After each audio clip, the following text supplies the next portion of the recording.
Hello, welcome to another episode of Mutually Collaborate SME Insights. I'm your host, Tsepo Mogotu. And in today's episode, we are joined by Ntombenhle Khathwane, who will be discussing her journey in entrepreneurship, sharing with us her challenges, success stories, and some of her goals. Hi, Ntombenhle. Welcome to Mutually Collaborate SME Insights. Thank you for having me. I look forward to having a conversation with you. Great stuff. Do you mind just maybe introducing yourself, who you are, and what do you do? So I have been on this entrepreneurial journey since 2011. I started Afro-Botanics while I was living in Nelspruit. We manufacture and retail natural hair, body, and baby products, and we sell them through national retailers throughout the country, as well as Swaziland, Mozambique, Zambia, Botswana, Lesotho, and Namibia. Maybe take a step back in terms of explaining to us what does your business do in generally, and just maybe give us what sets apart from other businesses that are in this particular space. Yeah. So our core brand or products we started manufacturing are natural hair products. And we also then make natural body and natural baby products. And what sets us apart now really is, as a brand, we've swiveled over the years, where one of the things I realized as an entrepreneur is that as much as I'm all about women loving how they look naturally, appreciating their natural beauty, it's also a psychological and emotional and mental thing. So what we have done is combined our marketing to be a mental and emotional support in women coming to love who they are and finding their own kind of beautiful. And that's our tagline, my own kind of beautiful. My own journey to really loving myself, I realized that it's an inside job. No matter how much I can manipulate my hair, I can manipulate my skin, my face. If I don't feel beautiful on the inside, I don't feel beautiful. So so that's what sets us apart. We are all about helping women really find their own kind of beautiful inside out. My own kind of beautiful. I like it. And what motivated you to start the business? Why the entrepreneurial route? You could have went and worked for companies that do products and all that. What motivated you to go the entrepreneurial route? So honestly, growing up, I would not have said I wanted to be an entrepreneur, even though I had businesses growing up. At varsity, I remember selling jeans that I would buy from Lesotho and sell to my fellow students at university. My passion had always been, political development of Africa. So I studied politics and philosophy and economics at university. And when I left university, my first work was in government, where I was working in the social development and economic development space. Working there, I realized that the biggest issues we have as African is mindset. Yes. And I remember working in a department where every year money for economic development would go back because people were not taking up the business journey. People would rather go for jobs than build businesses. So I thought, you know what, I'm tired of working in government anyway, because government wasn't the space I felt was moving fast enough for the kind of change I wanted to do. So I started looking for business ideas to pursue. And I started a publishing company. I started different things. And I remember I was really starting to feel distraught, and I went to visit my grandmother. And that is someone who I found always used medicinal herbs, and she understood how to use botanical ingredients for health and beauty. And basically this way I got the idea to do natural hair care products for natural hair. And I was someone who has always loved hair, but I'd never been able to grow my hair long because I didn't know how to do so. I didn't understand the science of hair care. And through her teaching me how to use marula oil, aloe vera gel, and different shrubs, I was able to first come up with my first formulation for the first products I manufactured. Wow, that's really intriguing. Then what are some of the challenges that you experienced right at the beginning of starting your business? What were some of the challenges you faced? So this was like 2009, 2010, and it was very difficult to at first understand how to find someone to assist me with the formulation, because I didn't study that. And it's not analytical chemistry. All of the different types of chemistries, botanical chemistry, and all of that. So it took me a while to find someone who would contract, develop the product for me, the formulations for me, and actually contract manufacture in small batches for me. At the time, a lot of the contract manufacturers wanted huge minimum orders. So luckily, I found a lady who had she had a lot of experience working for Revlon, L'Oreal, and she helped me formulate my first formulations and produce my first batches of products. Okay. Yeah. Great. Then the business picked up from then. And No. I mean, obviously, as I'm going along, my mind and my dream is getting bigger. At the time, I was still in Nelspruit, and Nelspruit is not the place you want to be to build a big consumer business. So even trying to get into retailers, it took me I only got into mass mart game in 2015 after launching in 2011. Because it took me a while to convince the buyers, that Black women want to keep natural hair and they want to use high quality natural products, because a lot of the products we have in the market, even the ones that are still leading now, are not natural, which means that their efficacy is a problem too. There's a long-term effect on health, whereby now we know that long-term use of certain ingredients is what's causing the high occurrence of cancers in Black women especially. So it took me a while to get them to understand and to buy into the idea that Black African women want to keep their hair natural. Took me up to 2015. So I had the challenge of finding the buyers, understanding how retail works in South Africa. Even today, when you try to Google, you will not find that information. You don't even find it in your MBA books, how retail works. So I had to really learn and find that out on my own.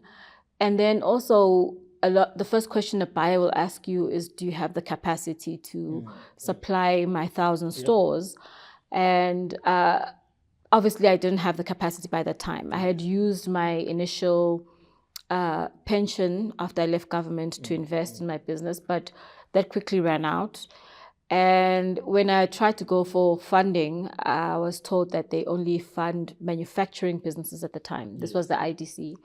And that's what pushed me into manufacturing, because I was trying to gear myself into getting funding in order to be able to supply the retailer. But then when I started manufacturing, the funders, mainly your IDC and your NEF at the time, were like, no, we need you to have an order. And that's not how retail works. Retail doesn't give you a big order, or they don't even give you a guarantee that this is how much you'll sell.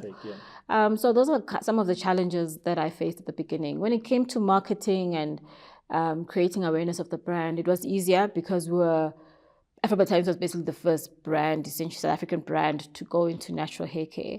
So luckily, a lot of at the time, the emerging influencer network, there was like a few influencers in 2014, 2013 at the time, and they really rallied behind to support my brand. And another thing that really I always speak about, and for me it speaks to how Black women do support Black women, is how Khathwane Dlomo, remember she had that magazine, Destiny magazine, and she used to go around the country holding business workshops. And I was here in Joburg already at the time, I think it was 2013, 2014. And I asked my sister in Nelspruit to say, hey, Destiny magazine is coming to Nelspruit. Please take my products to Khathwane and ask her to review and to possibly show my products in her magazine. And I think about 3 months later, I think 6 times I remember Destiny magazine showcasing Afro-Botanics products, and that really increased our internet website sales, and I was able to motivate why, for sure, African women want to buy my products in retail stores. Great. I'll come back to those success stories. I wanted to take a step back again. When did you really realize you've got a need for funding? And maybe also start sharing, how did you hear specifically about the specific fund that you went with? Yes, okay. So we're here talking about SME Go and the opportunities for funding on SME Go. But by the time I approached SME Go, it was 2021 or 2022. By that time, I had needed different levels of funding. But in relation to SME Go, it was just after the Ukraine-Russia war had started. And this is a very interesting part about entrepreneurship, is that you never know what global or national local event might affect your business. Who would have thought that my business would be affected by Russia, Ukraine? But it did, because it did, because the coconut oil that we use mainly comes from Indonesia.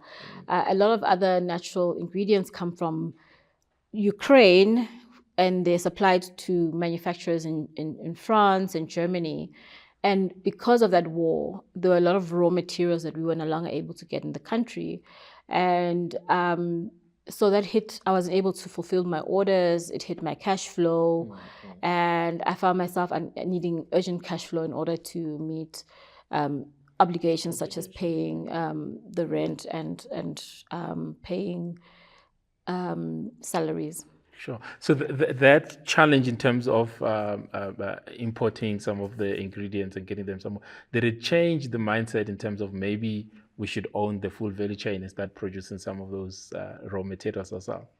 I mean, I hope so. I mean, I think South Africa has a huge opportunity whereby in our universities, we should be working to create different products because these are products that are they're raw materials, but they've actually already been like some conditioning agents. So they'll use coconut oil and use and make it into a particular raw material that's in combination with other things.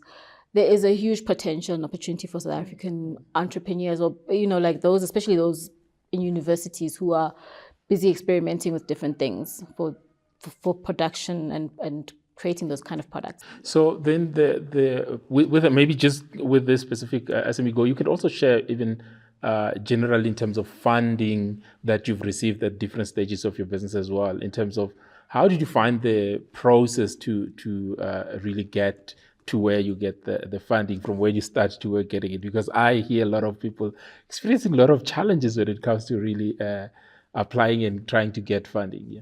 So I've gotten loan funding throughout my business. And I think the first loan funding we got was from IDF. Even if you don't have to mention the other names, and so it doesn't really matter, but just generally I'm interested in the key challenges that you experienced during the process of funding, and then maybe you could share specifically with SME Go and how did that go about? Yeah, so I mean, a lot of the time, by the time I started getting approval for loan funding, it's because I had already had a proven business. So trading with the likes of Pick and Pay and Clicks on a monthly basis allowed us to prove that we have a viable funding business. The difference between all the other funders, the loans that we'd gotten along the way, and SME Go is that the SME Go fund, it was actually approved within 3 days and dispersed in less than 2 weeks. The other funders, it took months. There was one funder loan that took us a year. Even with an overdraft in my bank, I think that was a process of 3 months. So I think the big difference with SME Go is that it's really anchored by entrepreneurs, people who understand the journey, who understand the urgency, that by the time you come for funding, you most of the time you don't choose, you'd rather not go for funding. And by the time you do go so, it's because there's a level of urgency. Okay, what impact did the funding had on your business once you received it? Yeah. It really bridged a gap for us because at the time, like I said, we were already unable to fulfill a lot of our orders. So it allowed us to keep afloat and to be able to pay salaries and to pay our rent and to then reinvest into the raw materials that obviously they were at a higher cost. But it allowed us to keep going. I think had we not gotten that funding at that time, we would have definitely had experienced a lot of challenges further. So yeah, in one of the episodes, we covered the topic around when should entrepreneurs go for funding. And sometimes we realize that people sometimes look for funding, but they don't really need it. And at some point they need it, but then they don't use it for what they initially requested the money for. Have you also encountered that where you like, I needed this money for this, but now I'm seriously faced with this different challenge and having to navigate that? I think, yeah, that's a function of the funding not coming at the time you need it by. I feel the funding environment in South Africa is very different from other entrepreneurial ecosystems, like whether you're looking at Kenya or Nigeria or America or Europe. We have to rely on loan funding, and loan funding is generally predatory in that they are trying to make money off of you. So they make it difficult for you to get funding, but at the same time, they're really trying to make money out of you, and they're not trying to assist you to grow.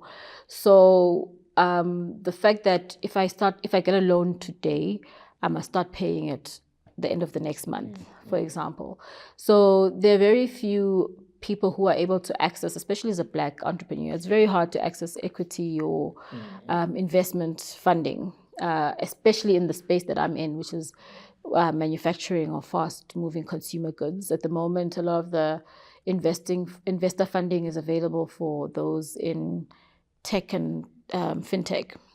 So I think a major challenge is the fact that by the time you really need the funding, it's very hard to access it. And by the time you get it, there's compounding issues. And so by the time you get it, you're dealing with the most urgent one. And that might change over a 3-month cycle from the time you applied for the funding to the time you get it. So in terms of some of the things that I think when we were looking at the key requirement that funders are looking for when it comes to funding, maybe what are some of the things that prepared you, that you've done well earlier in your stages of your business, so that when it comes to requesting the funding, you could easily produce the necessary required documents or whatever it is, the motivation that you have? So, I mean, what I liked about the SME Go, the funders, is that they looked at, I think, maybe a 6 to 12 month period of how much money is coming in and going out of the business. They didn't really look at what assets I had or what insurance I had. Obviously, they wanted, the management accounts. They wanted the financial statements, and they didn't even ask for forecasts either. They just based it on the immediate financial history that they were able to determine. Obviously, they wanted bank statements and stuff at the time. I think at the time the platform wasn't so integrated that as it is now. Now, my bank statement transactions go through the app, so it's easy for the funders to see exactly what's going on in my business. But yeah, it wasn't as hectic as with other funders in terms of what they wanted. Great. Okay, great. So you spoke about other features that now you get through the platform that you're in that you didn't get to integrate. And I think in the last episode, we touched a little bit about the need of tech and digital tools to really help SMEs. How are you finding that space to navigate towards using some of these digital technologies? So for me, honestly, I've never gotten comfortable or with the accounting and those technical financial management side of things. So I've had to heavily rely on an accountant. And with this tool, with this platform, it makes me understand what's going on in my business so much easier, real time, anytime I want to access it. So the fact that you connected to your bank account so that you're able to see on a monthly basis how much money came in, how much money went out, where did it go, and you're able to make decisions around that. So the time that your accountant now needs in order to prepare management accounts is much less. And it's also linked your invoicing, your quotation, your payments, the statements so you know exactly how much money still must come through from your different the different people that owe you money. All of it is there, so it's even easy for your accountant to prepare your documents. If it took him 7 days, it can take him less than an hour now. So you'd say it's easy to use, and even your staff, whoever is helping you with administration, can easily Yeah, it's easy. navigate. For me as well, as a non-financial person, it's so much easier for me to understand the financials of what's going on in my business. And I think that what I like about it is that they're adding on it all the time. So I know that they're working on an accounting aspect of it. So soon it will be a full-on financial accounting system. So maybe back to your business, because I wanted to hear some of the success stories of your business. Would you mind sharing in terms of from when you started to look where you are now? What are some of the success stories that you'd like to share with us? Well, I mean, as a brand and as a business, I think that we've contributed to a lot of the changes you see in retail. We still have a long way to go in the fact that I feel like the time we can really say it's a success is the day we walk into a ShopRite or a Pick and Pay and you see that majority of the products there are produced by South African local entrepreneurs, and not just the big businesses, because we don't want the Unilevers and the Tiger brands. We want small entrepreneur products there, like you see in other countries. So we have like if you look at a business like Clicks, for example, we were the first BE type business they took on, and because of the fact that our products sold so well, they were able to trust smaller brands. Those kind of retail businesses don't like to work with small businesses. They want to work with their big Unilevers of the world. But we showed that a small business can produce quality products, can produce and deliver on time, and that there is a customer base. And that's for me one of the biggest contributions I feel we have made. And just changing the conversation and dynamic around whether Black businesses and white and Black women support Black businesses. I think that's now no longer an issue. We know for sure that the Black consumer does support Black business.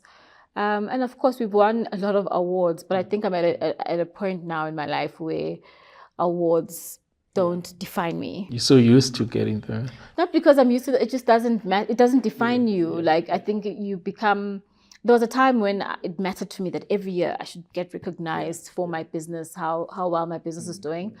But now I care more about the impact that I'm making on an individual basis on each person that interacts with my products. Okay, which leads me to the next question in terms of how then are you planning to ensure that your business is sustainable, and what are some of your future aspirations for your business? Well, we've got some interesting collaborations coming up, which we'll probably be launching in the next 2 months. I can't speak about it right now, but it's an interesting collaboration that's actually targeting children.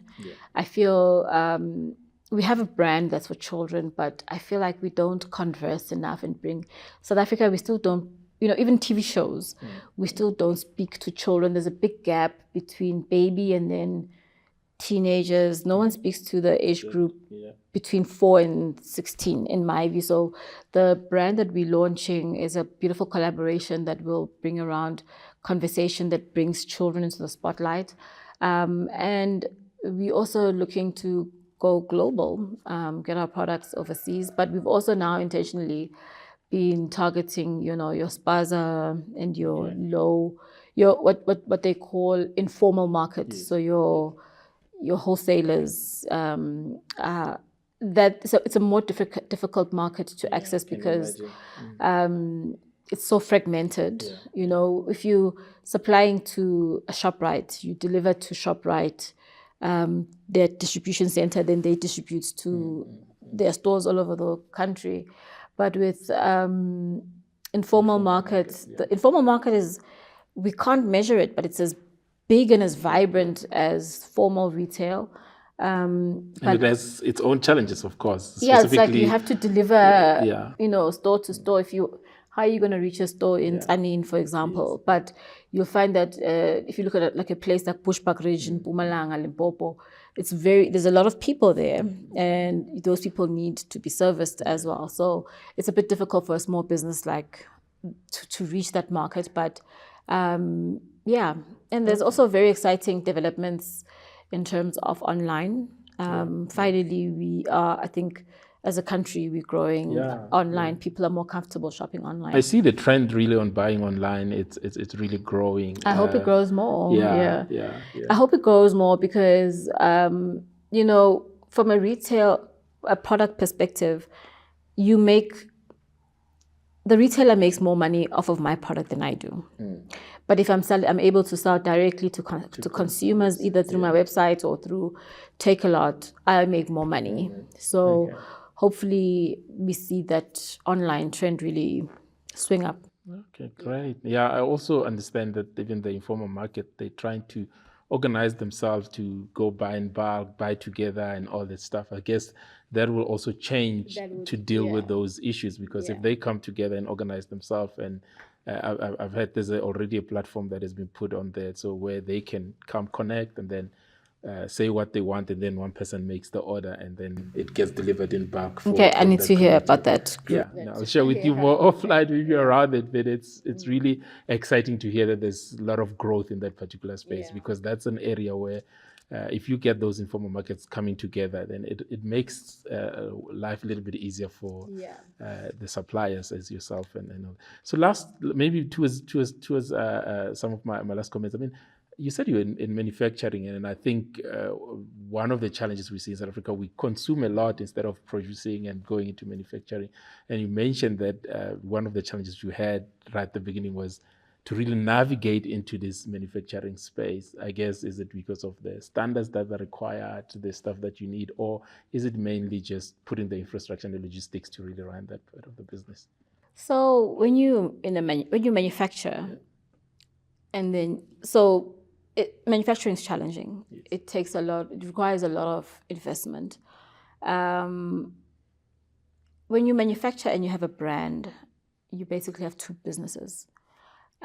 If you manufacture and let's say you're manufacturing and it's a no-name brand, but even then you still have it's a two-layered business where you have to manage the manufacturing side of things. You need to be able to have enough money to buy enough of your raw materials so that you always have stock.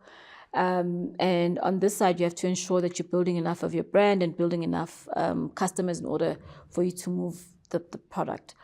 I know what I really do enjoy is building the brand and moving not so much the manufacturing side. It's got its own challenges, and I think for the kind of product I'm doing, the certifications and the standards it's not a big issue. It's a very, what they call it, a low entry market. I just wouldn't advise it unless you have the capacity or you have partners who like that kind of business. I do think that as a country, we definitely need to bring manufacturing back. I think one of my biggest disappointments during the COVID and the COVID funding is that we didn't see more factories being built. And I feel we take too much money leaving the country to, there's too many things we can manufacture here. And I think it's a function of both government and private sector. Our private sector really likes shopping in China instead of shopping in factories in South Africa. We have no choice. We have to, because what manufacturing does as well is that it addresses the unemployment aspect of things, because we have quite a high unemployed, low-skilled workforce. So manufacturing is the best place in which way to employ them. So for me, definitely I'm a big fan of manufacturing, and I would, if you're an investor and you have money, invest in manufacturing. I think you can't go wrong there. Okay, great. So thank you. I think we're heading towards the end. Maybe last message to fellow entrepreneurs that are in this journey, any message of hope that you might want to share, or even to the young people that are possibly wanting to go into entrepreneurship, any message? Sure. I think entrepreneurship is the future. I got to spend, last week I was spending some time with some people in corporate, and kudos to all my people in corporate, but I feel like entrepreneurship is where you really live your gift and you have a lot of fulfillment. So if you're interested in business, go into a business that you really have a passion for, not because you see an opportunity, but something that you feel not just passionate because you like hair or you like facial stuff. Because at some point you definitely will hit challenges. And the way you get resilience to keep going is because your business is linked to your purpose. Create a purposeful business, whatever that purpose is for you. And that will see you through the challenges. You'll be able to set yourself apart at all times. And you'll wake up excited. Like I wake up excited every day. And I love that about my entrepreneurial business and business life. Great. Where do our listeners get hold of you or your business? Where can they find you? So on the social media platforms, it's at Afrobotanics. And I am Miss Ntombenhle on your Instagram. And I'm mostly on Instagram and Facebook. Do a bit of TikTok. I'm still getting used to it. But yeah, at Afrobotanics, at afrobotanics.com. And you do have online store already? Yeah, or? Okay, so afrobotanics.com. Okay, yeah. Great. So they can buy there and then gets delivered to whatever the product that you have. Okay, great stuff. I think thank you for really joining us today and having this conversation. I hope our listeners would learn quite a lot from here. Thank you very much. Thank you for having me. I appreciate you. To our listeners, thank you very much for joining us today. This was indeed an insightful conversation with Ntombenhle. Please remember to follow us on our social media channels. Our handle is Unleashing Leadership Potential. And remember to also follow Old Mutual in all its social media channels that are available. Thank you very much and God bless.